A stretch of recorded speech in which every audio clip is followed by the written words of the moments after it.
With this, we have entered to the most interesting panel discussion session of the Cyber and Data Security Summit, where we have 6 eminent CIOs of India who have been featured in the Brand Book of India. Let me introduce them to you. Mr. Parna Ghosh, Vice President and Group CIO, UNO Minda Group.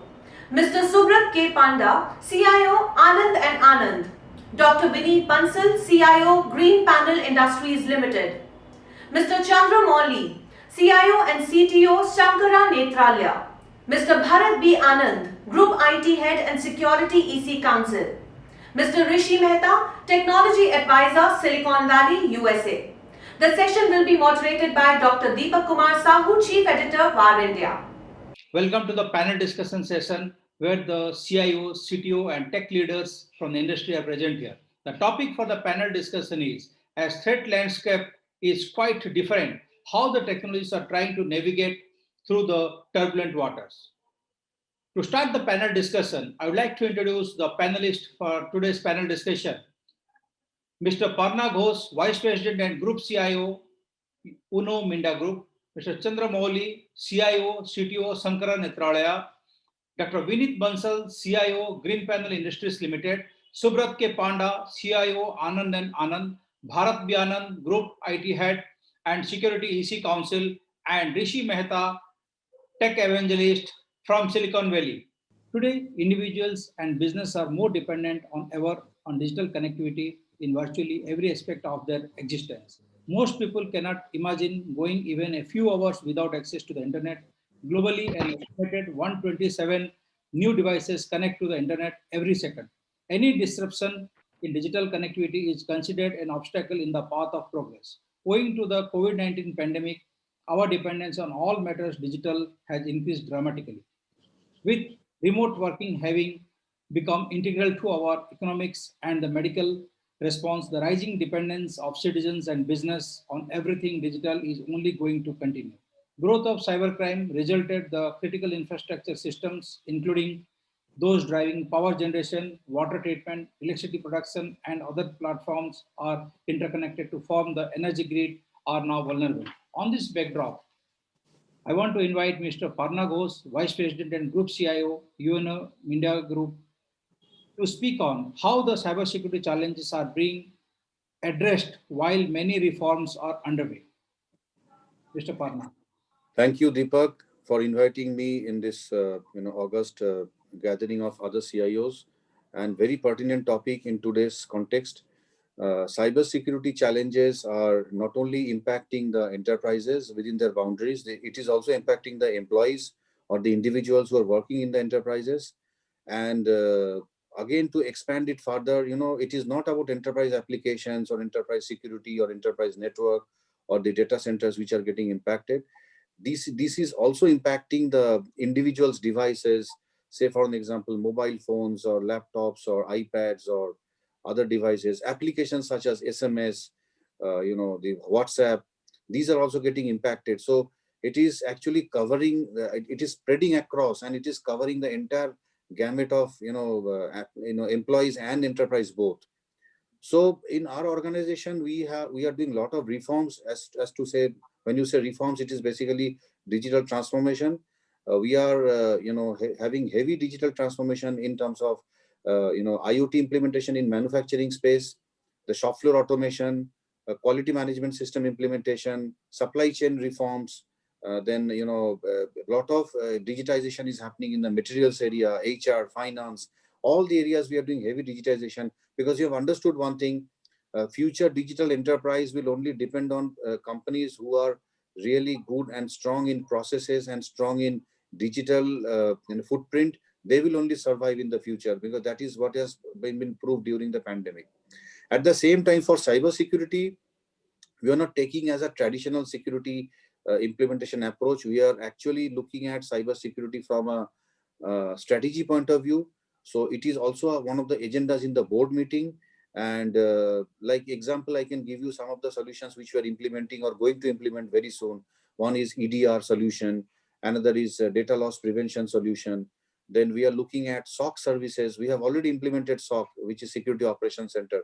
But now we are expanding that to all the geographies. Say, for an example, All over India, we are now rolling it out. We have currently done it for 5 locations, but we are going to do it for all over India, 69 locations, plus abroad, locations in Europe and ASEAN countries. So cybersecurity challenges are being addressed in implementation of software solutions, creating awareness within the employees, and also trying to protect the perimeter of the cloud services which are there at this point of time. So a lot of initiatives are going underway, and hopefully we look to be a more secured organization in future days to come. Okay. Now we'll understand from Mr. Subrat Panda, is the CIO of Anand and Anand. Over to Subrat. Thank you, Deepak, for inviting me to this August conference or this session. I would completely concur with what Prana has told regarding the cybersecurity measures and the resilience which should be brought in. The pandemic has actually helped in the development in adopting this security as a major topic to be discussed in the board meetings with for example our organization which was completely offline prior to pandemic became all of a sudden online. The hearings, everything started online. So how do we protect the data of our clients, and how do we at the same time facilitate our lawyers and the office people to access the data in a secured fashion? And when I talk about security, security should be the prime focus now with the enterprises getting into work from anywhere, work from any device, and be always available.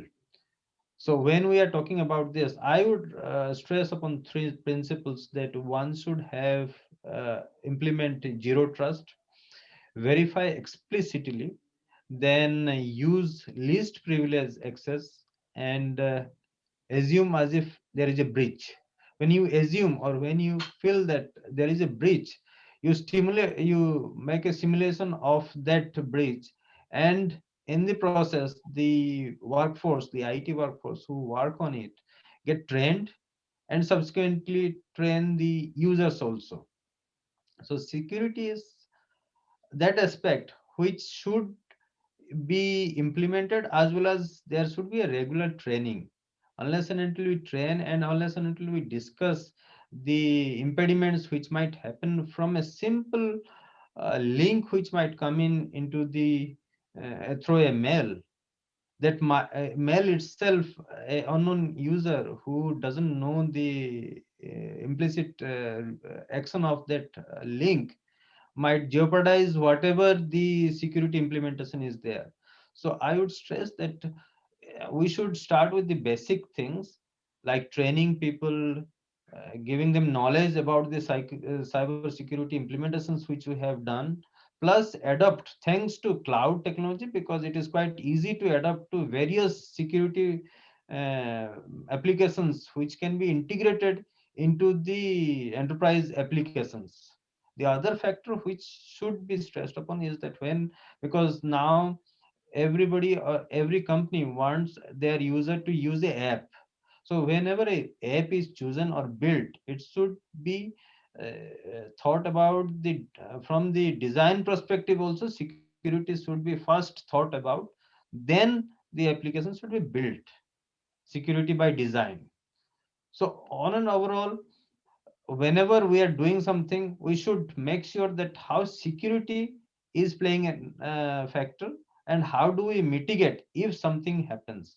Simulation is another factor, because there are lots of applications or lots of company, because of the POC which is happening, which was earlier there, but with this pandemic the POC system has grown to another level, whereby they can create a environment similar to your environment, taking the specs from you, and then allow you to play around with, simulate the various factors, and then it becomes easy, and we get a complete dashboard plan in which if something happens, how do we mitigate. Wonderful, wonderful. Now we'll understand from Rishi about the best practices. Presently, that's affecting and on top of mind of a lot of people, the regulators, the companies, even the end customers. Couple of challenges are coming up here and which are being addressed, and they need to be looked even further. I think some of them, we have all seen the controversy recently, where you draw the line on the personal data, for example, right? How much consumers want to expose, how much corporations can actually use. So that's one big challenge I see, because as part of cybersecurity, you need to protect, but at the same time you need to use the data also, and those lines have to be drawn somewhere, on how do you use the data of the customers, company data, suppliers data, different kinds of data. How do you use them and where do you draw the line? I think that part is still being worked on, if you ask me, in the industry, and that needs to get better in the coming time. Otherwise, you will always see these challenges of WhatsApp versus Telegram, who's using what data and not, and these things come up in different ways, form and shape. Other, as you build the regulations, to protect the privacy of the users, and the data security, and also the data of the company, the regulations have to be built in such a way that you are not only protecting all the assets around the data and the users, but at the same time, you're not stifling the innovation. And at times for innovation, you need to use the data. So there has to be a very good balance between the two, that we don't go overboard, we don't become paranoia, where we end up protecting everything. And that's why you see all these techniques of anonymizing the data, still being able to use it, using data in the aggregate manner. But despite that, you have to go back and look at data in an individual manner also to derive some insights. So I think that balance game will continue on for some time, so that we can marry both the goals of protection as well as continue on the innovation path, for which we need a lot of data and data science around it. Other challenge I see is around actually the education. There has to be a constant education and training of the different players in the ecosystem. Whether they are the regulators, they are the companies, they are my end customers, they are my suppliers. We cannot undermine that, because a lot of best practices, you can build all the coolest software, the techniques, and we in the security world, we always see the new techniques and new solutions coming every few years. Some are innovative, some are band-aids, no doubt, but you can never undermine the key of constant education and training of the individuals, based on these different regulations that people are thinking, and as well as different ways to protect data. I think that's an ongoing battle. I think a lot more needs to happen over there, to be honest. So those are couple of 3-4 main challenges that I see. I think some of these are still challenges, others are being worked in, while others are being worked partially. And I think those are the core we need to attack as an industry. Now it's time to listen from Bharat. Or talk about, Deepak, how the cyber security challenges are being addressed. What does it mean in terms of how are we getting more better about it or more good about it, or is it from a perspective of saying that are we better secured? Are you better secure? Okay, so I would put it, Deepak, there is nothing called in security, whether it's physical or cyber, there is nothing term called foolproof security, because if a person thinks that he is 100% secure, then he is really a fool. And we always say it's not about if, it is always about when, right? So that concept we should always remember about it and keep working, keep testing our hypothesis continuously to figure out the gaps and work on them to shore up our fences so that we are better placed, not better secured, because better placed is something which always puts us on our knees, oh sorry, not on our shoes, not on knees, sorry, on our shoes to make it happen. And most of the time when we start feeling I'm really looking good is when the complacency sets in. And by the way, we all know the external who has to get into us has to be, you know what it calls, he has to be successful only once. While for us, it is every time, this time, next time, and every time about it. So, with all those reforms and everything that is going underway, whether within the organization or across the globe, taking a lot of things that are happening, inclusive of an Indian context also, where digital has been a big push about it.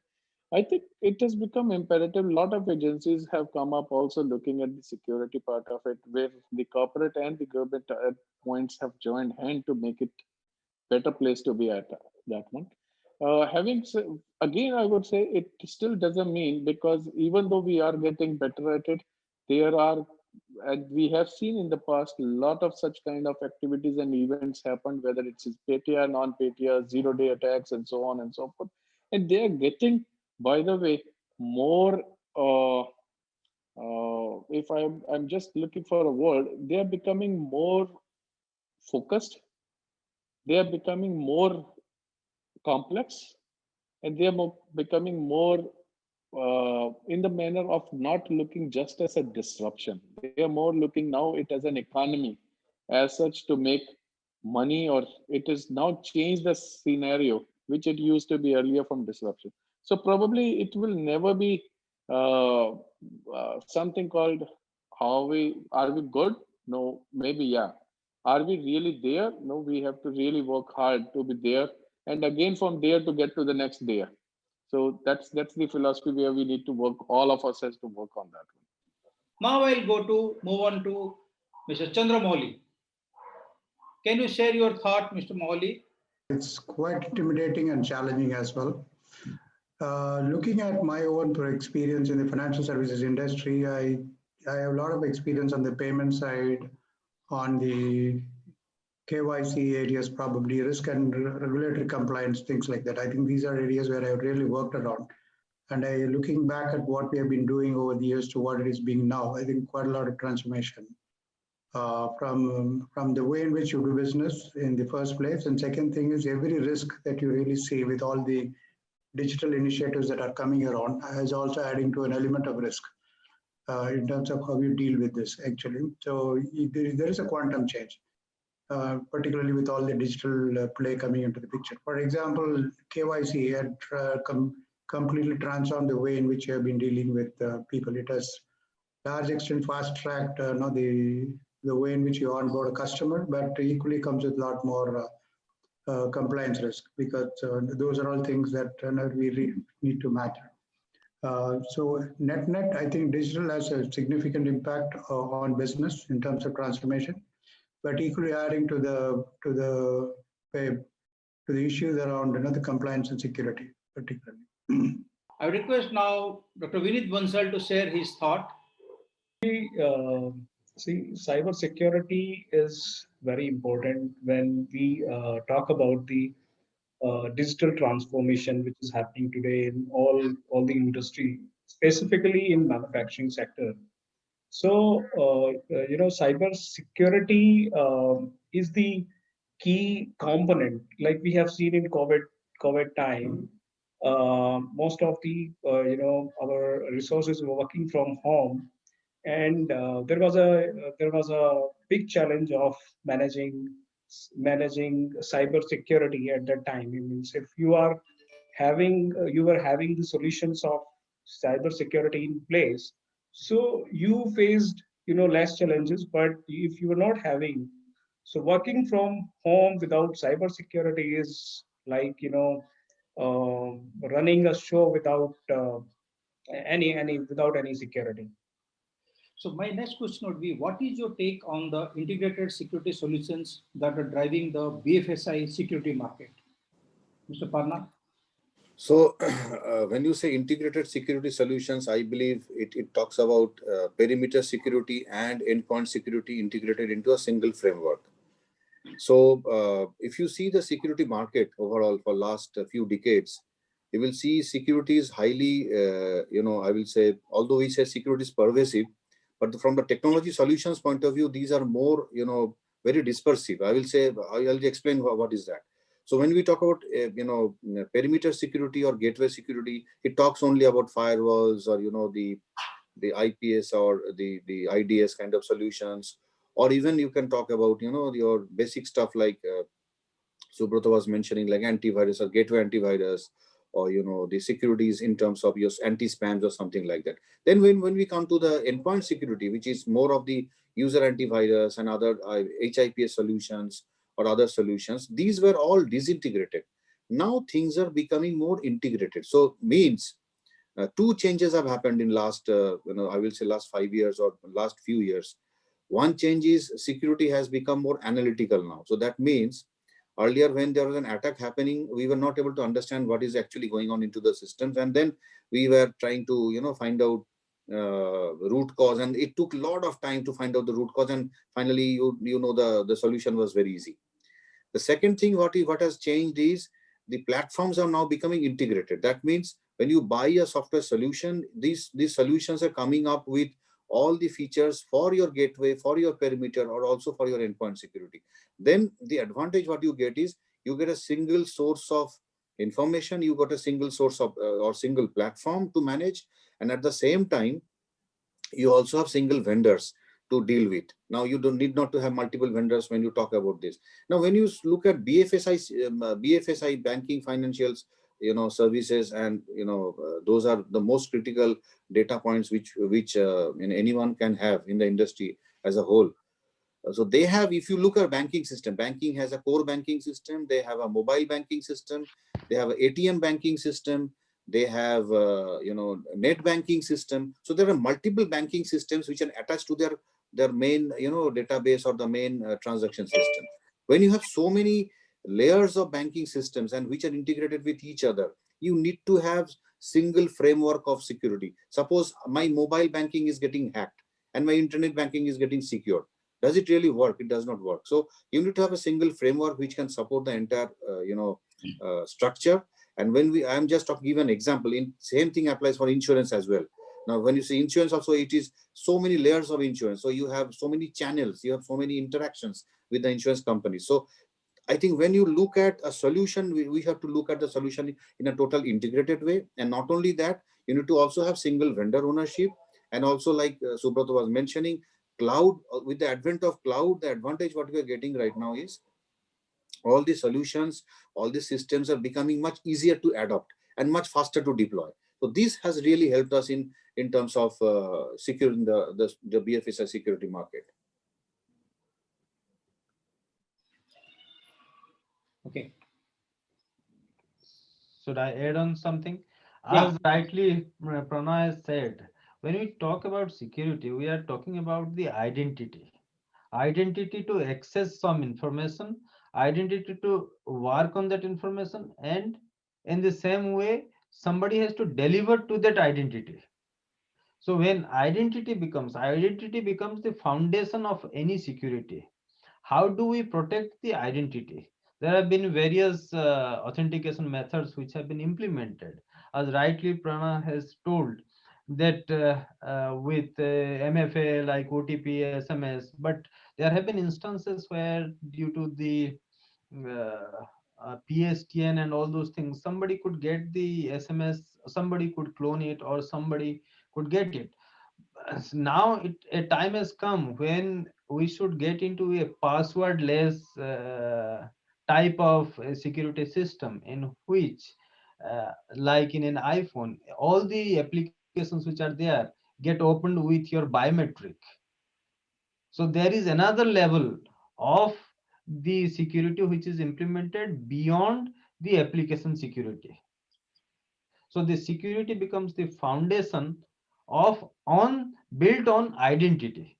How do we protect the identity for accessing the data, or some business, or the banking, like online transfer, or doing online transactions and all those things.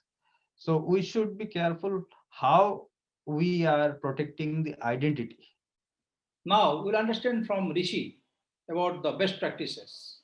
Yeah, we have now started seeing more holistic end-to-end solutions. For example, Instead of people just worrying about security on the WAN or security on the LAN separately, you have seen, new models like SASE models come up, which protect you all the way from device into all the way to the cloud or the service points. So I think that's a goodness which we are seeing, more end-to-end and holistic solutions and holistic approach. And you see tighter controls over physical security, data security, user security with a very similar model.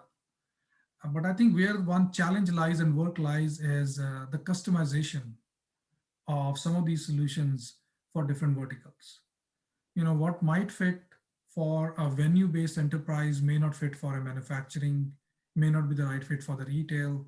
And I think that's where a lot of customization still needs to happen based on user persona, customer persona.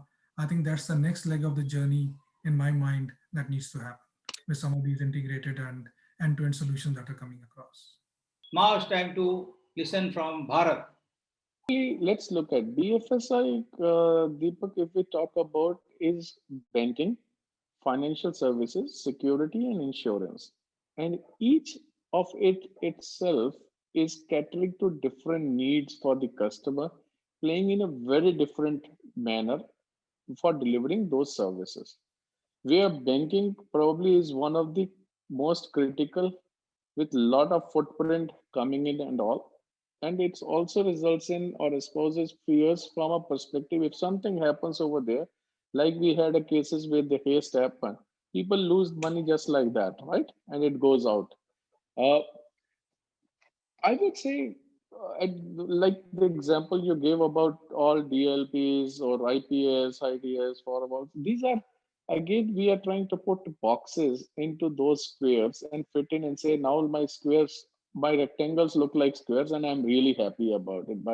And, and we should not be looking at that. Uh, Look at my threat vector. Look at my surface area where I am or where I am being accessed from, where all my areas which are actually being exposed to the rest of the world, along with my internal people too. Because I think let's be now very clear. It's just not about external threats alone, right? Internal threats matter a lot, and more so with social engineering, it has changed the paradigm of threat management altogether. So probably look for that part of it, and then we start looking at, okay, now I've got this whole surface area which I know about it. I stand about it. Based on that, I've created a threat model around that, and threat model gives me a threat vector and the impact because of it, what it results. They then bringing in the concept of either defense in depth and security in layers. We should start looking at and putting up all of that along with the whatever name of the boxes you said, and start seeing it how good we have turned the rectangles into squares. But surely, uh, why only that? Maybe I think one of the major virtue would be to train and create awareness within your organization. I think most of the time what we happens is the weakest link is the tells us how secure we are, right? Now I'll move on to Mr. Chandra Mouli. Can you share your thought, Mr. Mouli? Lot actually. So what I would definitely see is it cannot be a singular one size fits all kind of a solution. That's what we are looking into.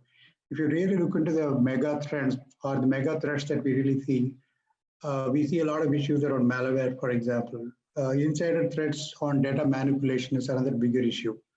Insider threats are very difficult to really find. I think we have seen rise of cyber frauds, not only coming from external vendors and other things, but also threat actors, but also from internally.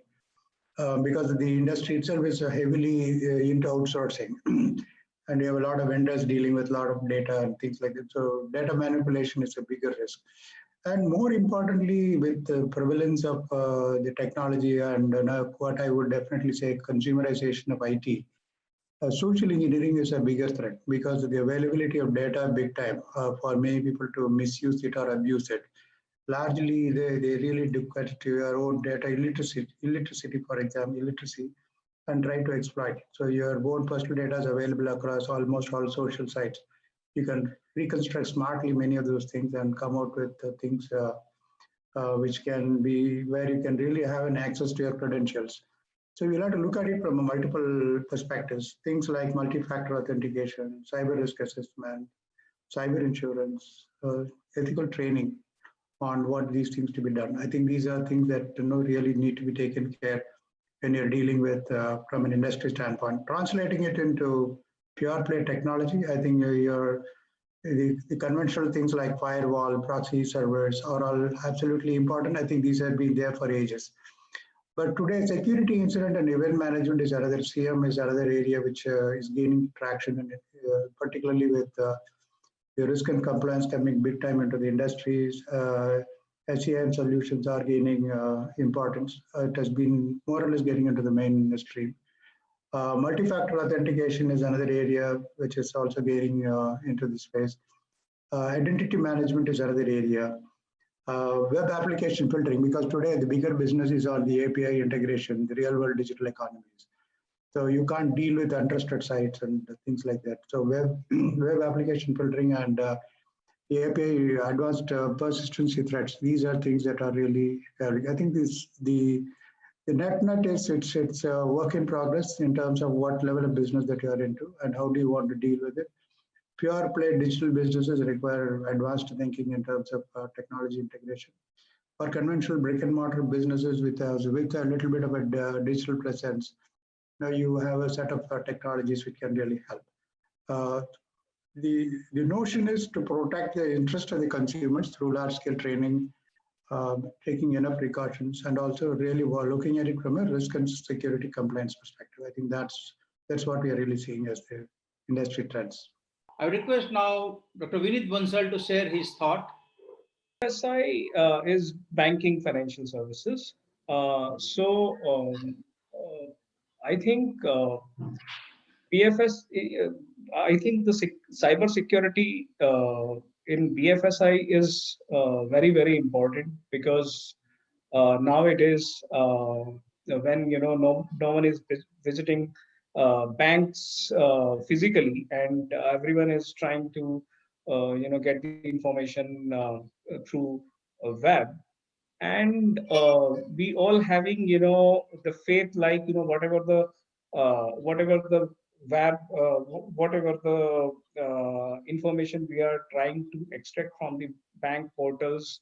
So we always assume that banks are most secured and highly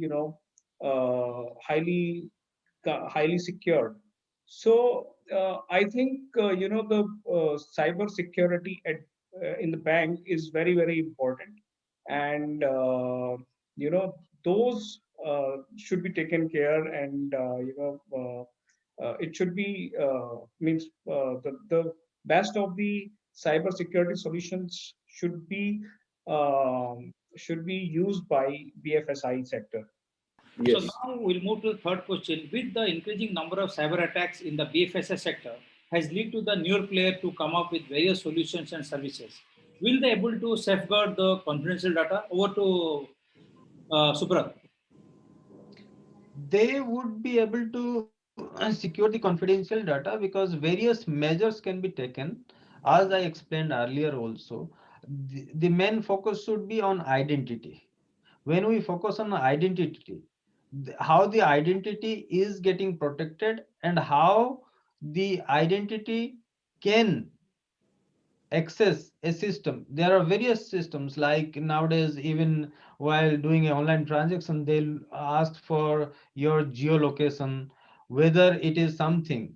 And if I might tell, there would be micro segmentation and real-time analytics which would be implemented by the BFI industry.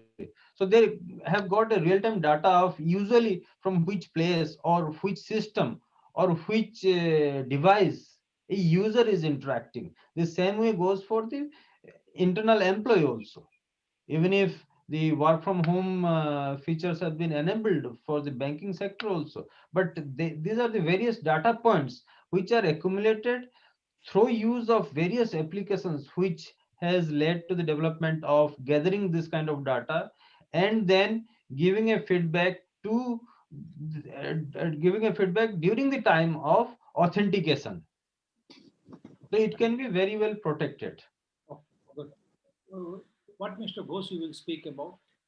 See, I completely agree with what Subroto said is the most important part today is identity. So when you say identity, currently government has rolled out so many, the functionalities, like example, especially in the BFSI area, UPI, Bharat UPI, which is one of the most popular, mode of transfer of money from one to another, individuals, and as well as you can also transfer to institutions or maybe even banks.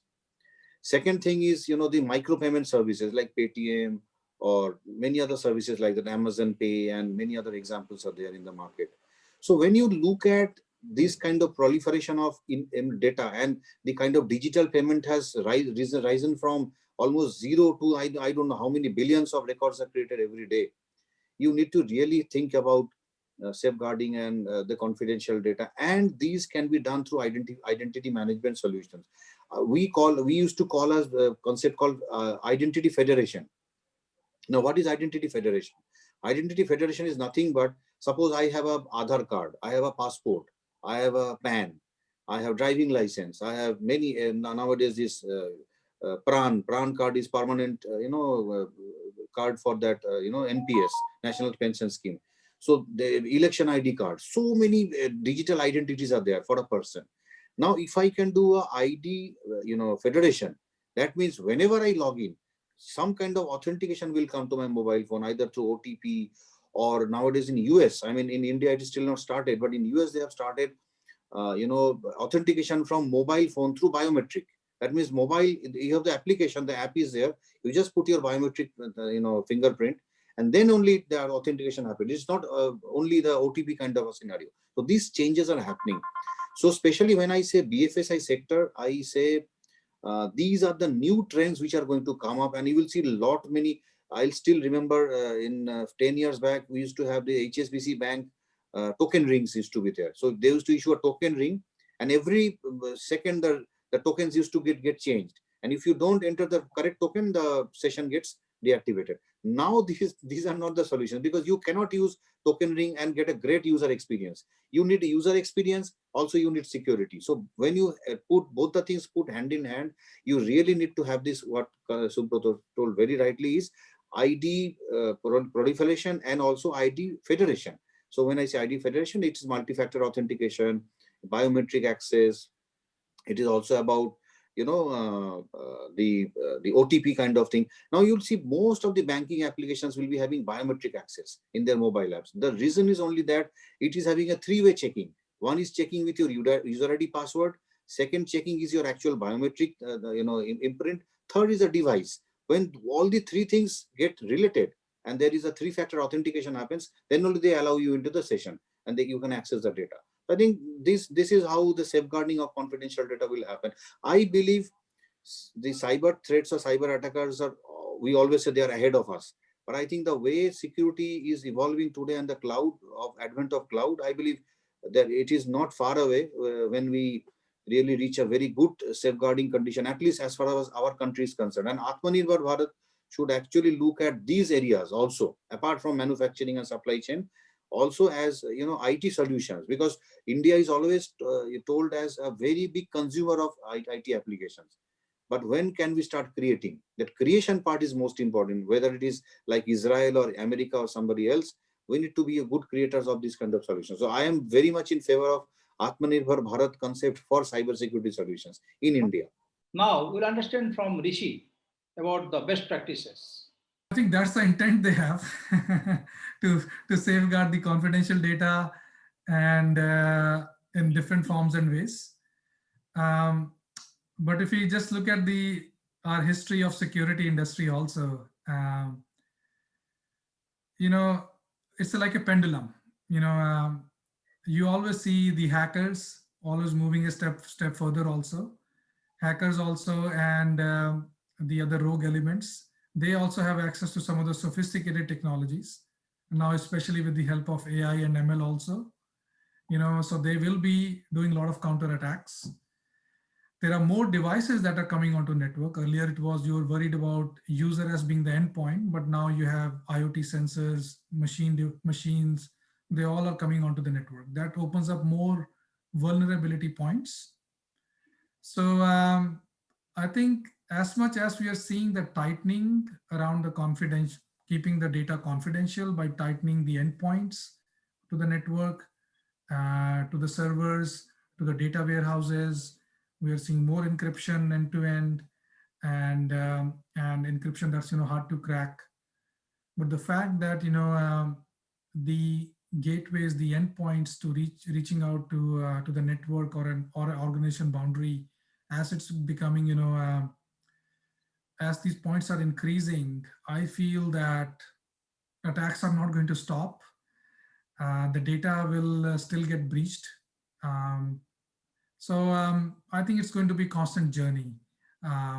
And even if you look at the last few years, the trend, we have spent a lot more on developing security solutions, from encryption to protecting confidentiality to to containing data in certain boundaries. But industry has still a lot more money in the last few years to the security breaches. So I think that's the reality in front of us. I think we have to just work harder as an industry to basically contain this. I think we have to stay very humble. While I've seen the solution evolve, I don't think we are nowhere close to the stage of perfection, because a lot of solutions are band-aid as well. To be honest, Mr. Deepak, there are very few which have the ground-up approach of redoing the entire work.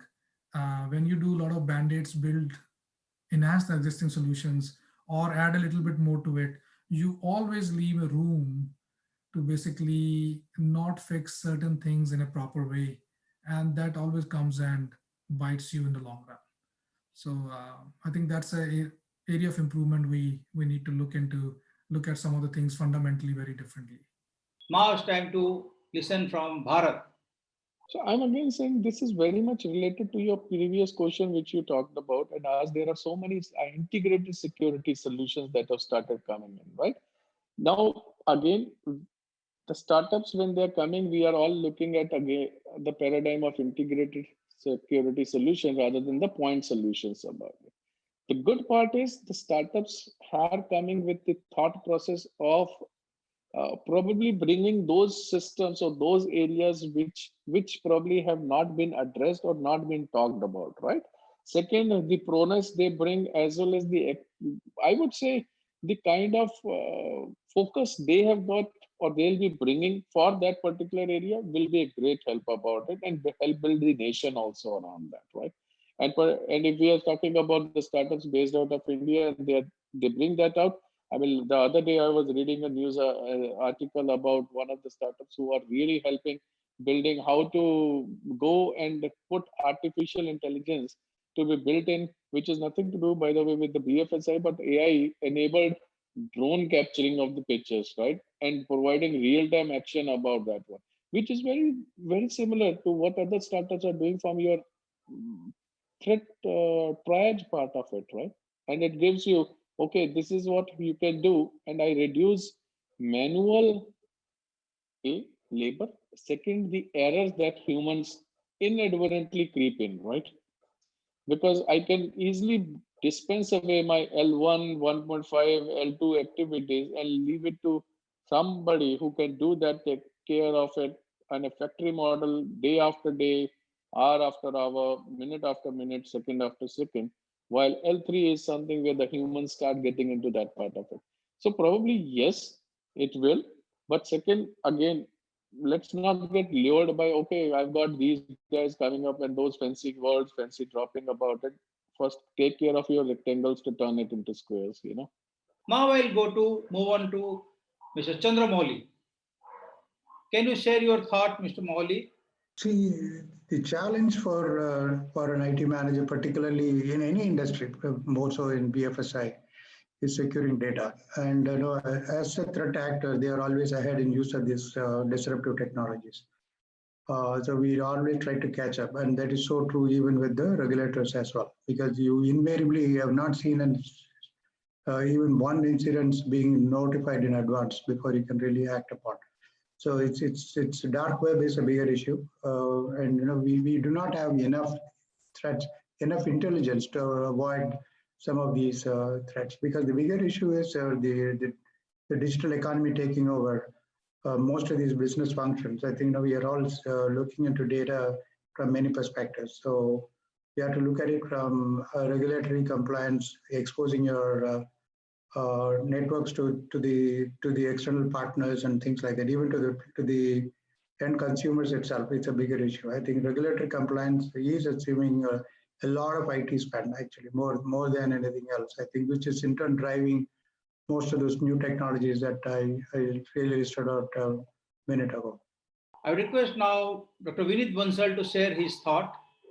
If they are using best of the cyber security solutions, then I think they will able to safeguard the data, and they should implement the best of the securities in this area, because because in banks and in BFSI, especially BFSI sector, security should be the important aspect,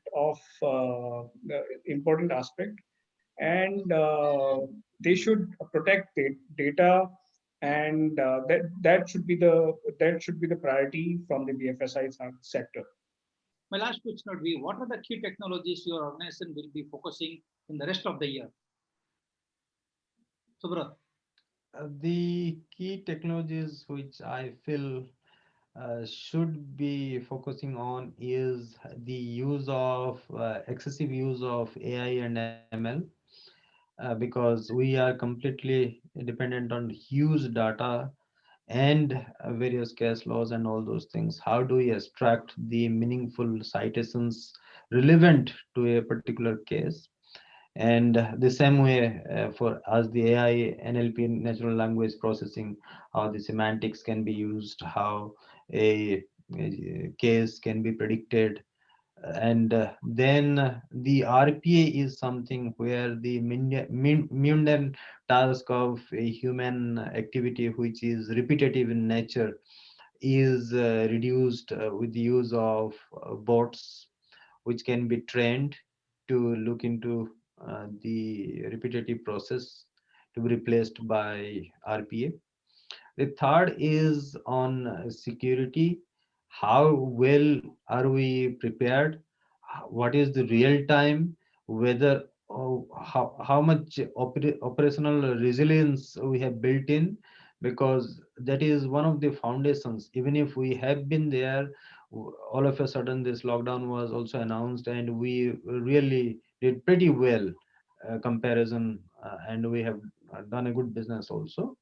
But at the same time, when I am speaking about this, the operational resilience should be increased to a high level, and frequent trainings, knowledge sessions should be held. For example, in a simple way, if a couple of days back, one of our guys received a WhatsApp stating that we will update your vaccination, click on this link, and then he was asked to give the OTP which was generated. And immediately when it came to my knowledge, I was forced to give a session that never ever think that it is something which has come in, because the government has not declared.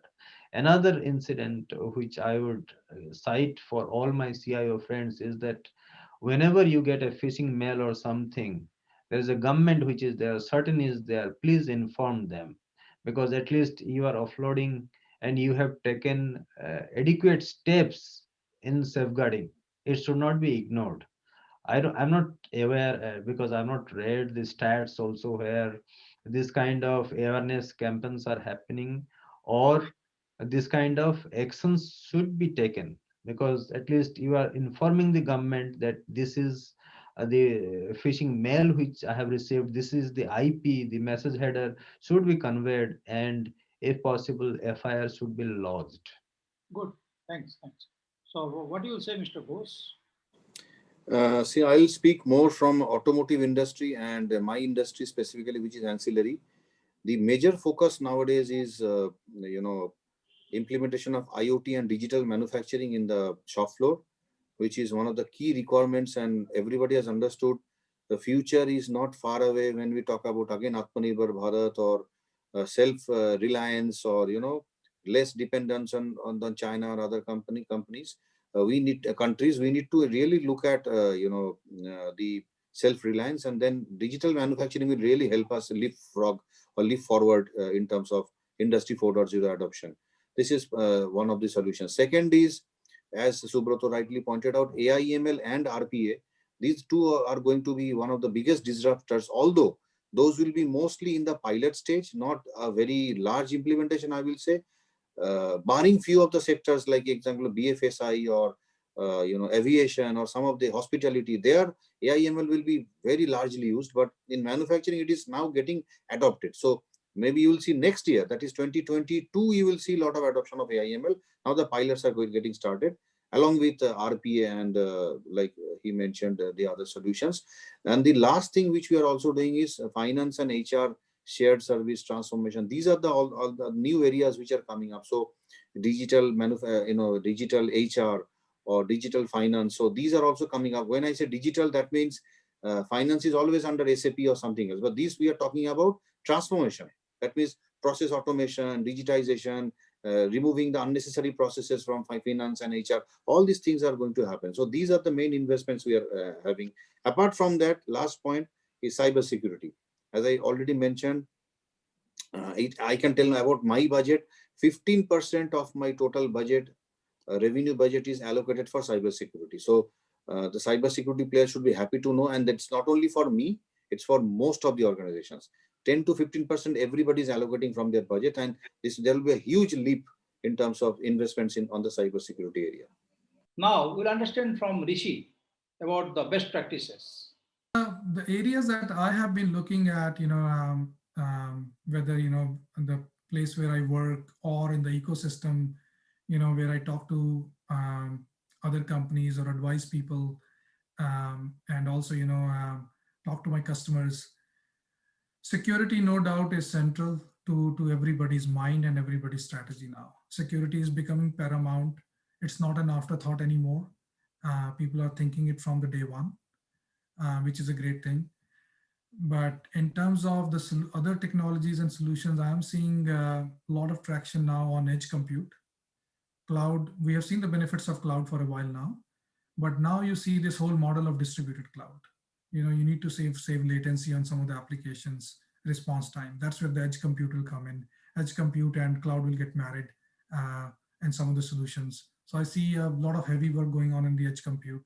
I see now work on machine learning and AI, right? Whether it's in the field of automation, it's in the field of operations, it's the field of maintenance, you name it. Both for top line and bottom line, you see a lot of work happening in the ML and AI areas, irrespective of the domains you are in. And finally, in my realm of work, I see a lot of work happening in high-speed communication technologies. How do you use 5G?